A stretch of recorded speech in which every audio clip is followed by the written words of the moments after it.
دو چشم خسته من در این امید عبث، دو شمع سوخته جان همیشه بیدار است. بهنود تو نیستی که ببینی، تو نیستی که ببینی چگونه عطر تو در عمق لحظه ها جاری است. تو نیستی که ببینی چگونه عکس تو در برق شیشه ها پیداست. هنوز پنجره باز است. تو نیستی که ببینی چگونه پیچیده است طنین شعر نگاه تو در ترانه من. تو نیستی که ببینی چگونه میگردد نسیم روح تو در باغ بی جوانه من. تو نیستی که ببینی به خواب میماند، تنها به خواب میماند. چراغ، آینه، دیوار بی تو غمگینند.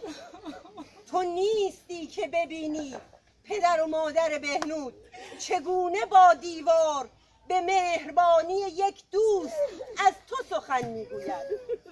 تو نیستی که ببینی چگونه از دیوار جواب میشنوم. تو نیستی که ببینی.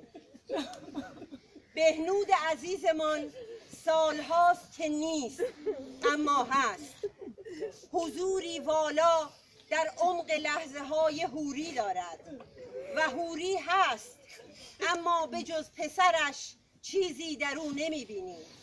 او مادر است، مثل همه مادران که هست و نیستشان در هستی فرزند خلاصه می شود. مثل ما، مادری که داغ جگرگوشه می بیند به جفا، مثل کوهی که فرو بریزد آوار می شود روی قلب خودش. اما فرزند نمیگذارد که مادرش ویران بماند.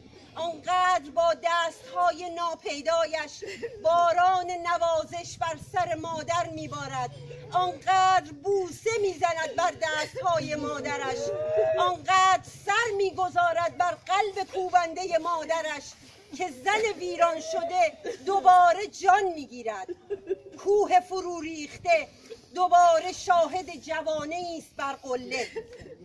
اما این زندگی دوباره مادر را تغییری اساسی داده است. تبدیلش کرده به یک جان که از دو روح است. چنان ممزوجند این دو که نمیتوان فهمید این که ایستاده مادر است یا فرزند کشته شده به جفا یا هر دو. منم شبیه حضوری که هست اما نیست. بهنود جان تویی شبیه خیالی که نیست اما هست. درست در همین لحظه برخاستن مادر است که مادر پایش را به زمین میکوبد که هان ای ظالمان، منم دادخواه خون. دستهایش را به سان پرچمی بالا میگیرد و از بن جان فریاد میزند دادخواهیم از خونریزی مبراست. من خونخواهم نه خونریز. داد خود را بدون قطره‌ای خون از بیداد خواهم ستاند و شاهدان خاموش نظاره‌گر استحاله مادری تنها در پیکر مادران خواهند بود.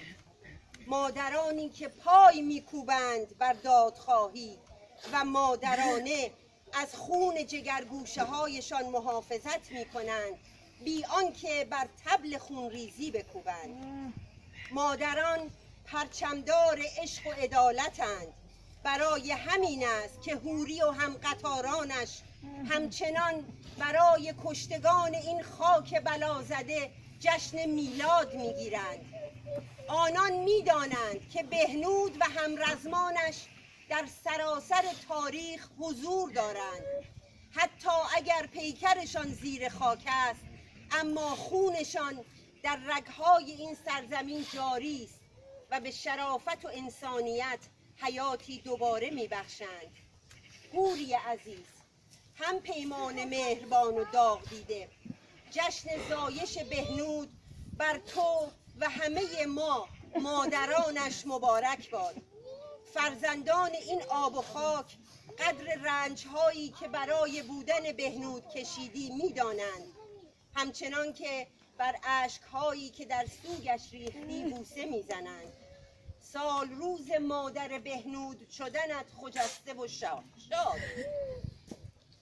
مادران افشین اسانلو، امیر ارشد تاجمیر، مصطفی کریم بیگی، ریحانه جباری، امید علی شناس، آتنا دائمی و سایر مادران ما، به روح بلند و جوان بهنود درود، درود، درود.